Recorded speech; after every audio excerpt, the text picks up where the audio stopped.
ابراهیم جان ابیره خردسال پرزیدنت تاجیکستان امامعلی رحمان در ماه رمضان وفات کرده است. اسماعیل محمد ظاهر نبیره امامعلی رحمان در صحیفه‌اش در اینستاگرام خبر داد که در ماه مبارک رمضان فرزندش ابراهیم جان به رحمت حق پیوست. هر مصیبتی که به سر انسان میآید با امر الله قادر و تواناست و ما باید به همه این شکرگزار باشیم. از جمله فرزند امانت از جانب الله است، به عطایش شکرانه کنیم و به گرفتنش صبر و شکیبایی. انشالله امید دارم که جگربندم ابراهیم جان در روز قیامت شفاعت کننده ما خواهد شد. دیدار تا قیامت بچه جان، نوشته است اسماعیل محمد ظاهر در اینستاگرام. پدر جوان ماتم زده درباره علت مرگ جگربندش چیزی نگفته است. او در زیر پیام خیربادش به فرزند غرورمرگ خود همچنین ویدیوی جمع از ظاهران تاجیک را گذاشته است که با دستگیری مولوی نبیره پرزیدنت به حج عمره رفته این شب و روز در مکه قرار دارند. این ظاهران با اظهار سپاس به اسماعیل محمد ظاهر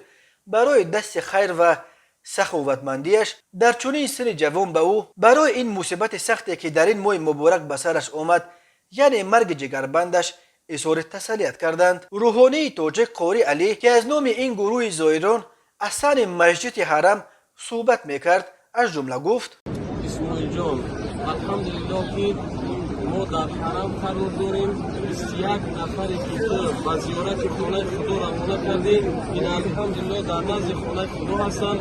خوش به حالی که در این سن جوانی در این زینه که خود قرار داری خیلی کاری خیر پیشه کرده ای.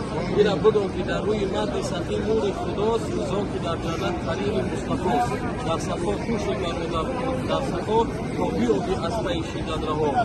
در عوض این نیکی، این جوانمردی، این دستگیری ها، این خوبی ها، این نیکی ها، نیکی دنیا و آخرت برات خواهانیم. آمین. و پروردگار در عوض این مصیبتی وزبین که فراق فرزند بود، خداوند صبر جمیل و اجر عظیم نصیب بگرداند برای اسماعیل جان. ما در عوض این ابراهیم جان فرزندای صالح و سالم نصیب بگرداند. پروردگار ابراهیم جان شفیع و دستگیر روز آخرت قرار بده. کامیاب موفق مؤید باشید. همه حاجیات دعاگوی نیک دست. آمین یا ارحم الراحمین. اسماعیل محمد ظاهر 22 سال داشته، فرزند فیروزه رحمانова دختر کلونی پرزیدنت و داماد کلونیش محمد ظاهر صایبوف می باشد. اسماعیل با اقدامات خیر خود و دستگیری ورزشگران و هنرمندان نام برآورده است.